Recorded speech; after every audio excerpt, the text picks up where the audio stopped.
Today, we're going to take a look at the spectrum of power and privilege. Tessa Watkins is the creator of one of the newer versions of this kind of wheel. She says that at the center of the wheel is the ring of power. And so she calls it the one ring to rule them all, which is absolutely the most upsetting and controversial thing she's ever said. How dare she use the Lord of the Rings to tagline her intellectually lazy and socially dangerous ideas? Tolkien would be turning in his grave.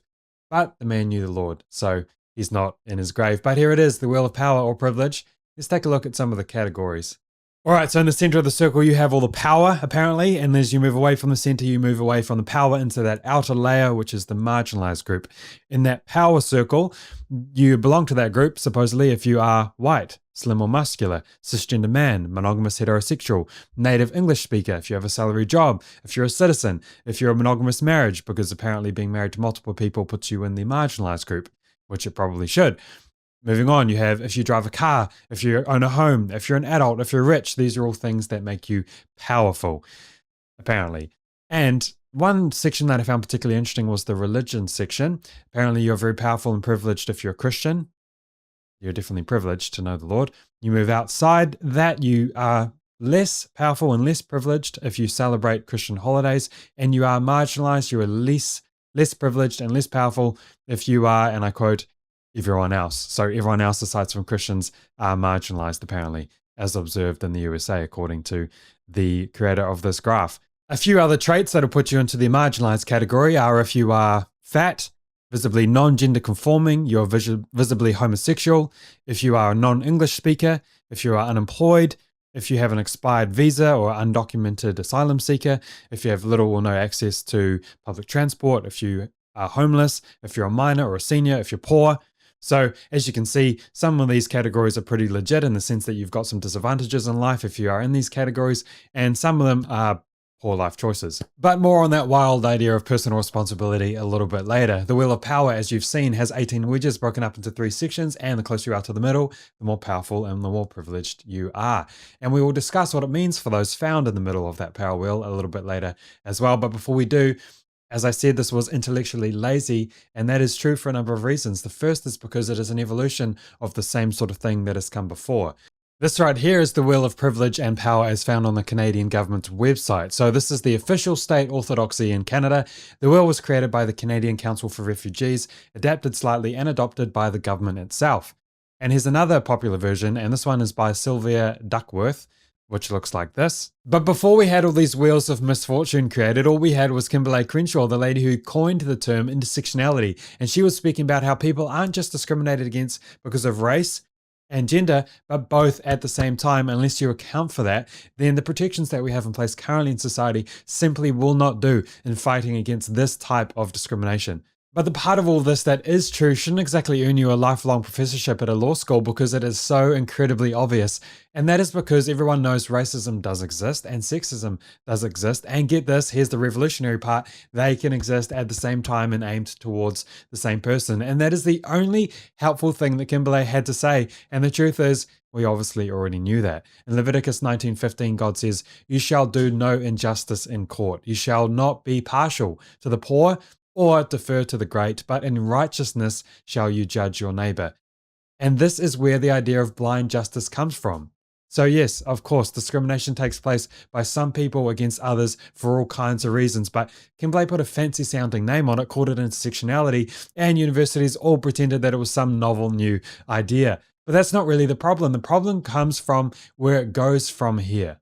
And where it goes is further and further away from blind justice, from biblical justice, because according to intersectionality and the Wheel of Power, everyone's primary identity is found in the category that they are placed in, which raises the question, what category should be used? Well, the Kimberlés of the world are first and foremost fascinated by race and gender, sexuality, and of course, those that are in denial about their gender. But why just those categories? Or why primarily those categories? Well, they clearly asked themselves the same question because they realized, well, an intersection simply isn't enough. It quickly became a roundabout, a wheel of privilege, and that wheel had wedges that still didn't cover every kind of privilege. You see this as the wheel on the Government of Canada's website that I looked at earlier had 13 sections, but then the wheel we saw from Tessa at the start had 19. So those sections are continuing to be added to the wheel. Even though some sections are being added to the wheel that are completely bizarre and untrue, and others are just simply false outside of certain Western countries. It is definitely not a place of power to be a Christian in many spaces in Africa, for example, where Christians are consistently losing their life for their faith.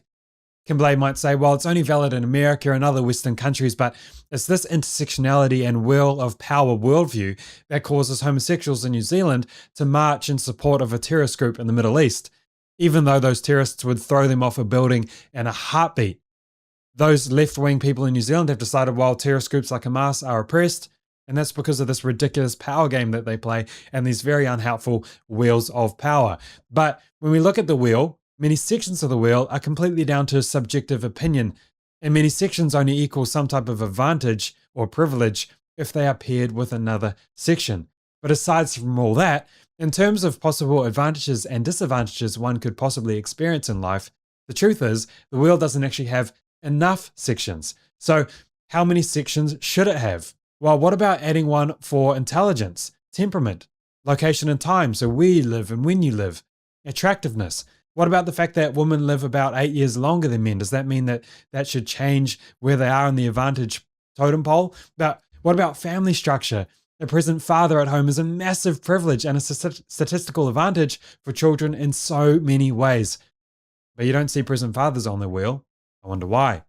Well, that would mean white men who are supposedly in the highest level of power, and yet they would be bringing something extremely good and valuable by their presence, which would definitely complicate things in terms of who's a good guy and who's a bad guy. And what about the quality of your friendships? That'd be another one, a huge privilege that one can experience in life. So why not the ones that I've mentioned? The wheel has grown, but the truth is it hasn't grown enough, especially when there's strong evidence to show that there are much more important aspects, much more significant elements of privilege that one can experience, ones that are going to give you a head start in life, than many of the ones that are actually already included in their wheels of fortune. And because there is always another layer of privilege or marginalization that you could layer on top of another, the truth is that there's always going to be someone that is more privileged than you and less privileged than you, in the infinite categories that can be broken down into. So the logical conclusion to intersectionality is actually individuality. If you split up the wheels enough times, you realize that group identity is never going to be enough. There are so many ways to divide people into groups that if we did it enough, we would arrive back at the individual. And no two people are the same. And you can only hope that these woke intersectionality pushing professors keep adding enough slices to their power wheels until they eventually realize what the West figured out a long time ago. And that is, if you take their experiment all the way to its logical conclusion, you'll realize that the individual is the ultimate minority. Each individual person is unique and they have unique strengths and weaknesses, and some are privileged with things that others are not, and that is very important to know and to remember. But that is only the foundation. Knowing that following this idea through to its logical conclusion would completely unravel it is important, but it doesn't change what it's being used for in the meantime. And what it's being used for is to rip that blindfold off of Lady Justice, because it is the only way you can supposedly rebalance the scale. Rather than the solution to racism being stamping out racism, as the Bible says, to show no partiality. Instead, what are we left with? Well, we're left with racism as our primary tool to fight against racism. To label individuals of a community with the attributes of the community as a whole on the basis of their racial identity is called racism. And that is exactly what the power wheel is doing. Because what do you call revenge and balancing the scales through DEI policies? All of it being justified because of the wheel of power you saw. Well, that's because that wheel isn't just a wheel of privilege and non-privilege, but it is a wheel of power. And that word power is used very intentionally, because when there is power being wielded against someone else. And this attaches to it a moral value, which is where we have and where we arrive at the oppressor and oppressed categories, meaning the reason why one group is the way they are is because it has been taken away, or it has been at the expense of another group. And you can see how they try to get this across the line with money, for example. I'm not sure how it works exactly with being fat, but anyway, these oppressed and oppressor categories, that is where this triggering term cultural Marxism comes from. And that is because all kinds of evil can be justified in a world where you are seeking justice through the redistribution of all things with the goal of equality of outcome. If one person has $100,000 and another has $500,000, and another has 1 million. Well, the person with 1 million can only have gotten that much money if they have indirectly, at least indirectly, stolen from the person with 100,000. So it should, of course, be taken away. The money should be taken from the person with 1 million and given to the person with only 100,000. Jesus did the exact opposite in a parable with the talents, but that's a story for another time. So not only does it strip personal responsibility and the reward for hard work, but it says that those who are privileged or powerful are actively bringing harm on those who are not. And now you have a moral justification to take from one person and give to someone else. Human beings are very good at spending each other's money, after all, and this is where the cultural Marxism label comes in. It's cultural because it's across almost every aspect of it.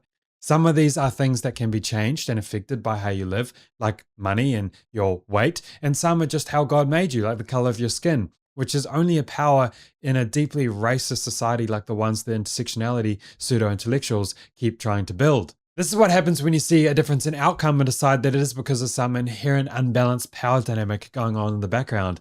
And that needs to be corrected to this utopia equilibrium, which of course doesn't actually exist and isn't actually possible. But it increasingly seems like the real goal is to make up for the previous imbalances of power in the past by punishing the next. Revenge and bitterness driven by envy seem to be the solution to solving the wheel of misfortune. But in case we think that this isn't a great idea, and we'd have good reason to think that it's not, one being that it's been tried before, hence the Marxism part of the cultural Marxism label. So are we going to choose to live in the real world, the one that God created, where sin is defined by him and justice is blind and impartial? Or are we going to hand it over to a bunch of closeted communists who are either so prideful that they're truly convinced that they'll be the ones to finally pull it off without a hitch, or they're so envious of other people's success that they don't really care what happens, but so long as they wipe the smile off the face of that happy white family with 2 cute blonde kids, it's that family's fault that they're fat and lazy and poor after all. Oh, and by the way, a conservative black family with 2 kids will also be looked down upon in the same way that a woman who is pro-life is going to be looked down upon. So much so that they'll be stripped of their status as a woman or a black person because their womanhood only counts, as does their blackness, if you believe all the correct things.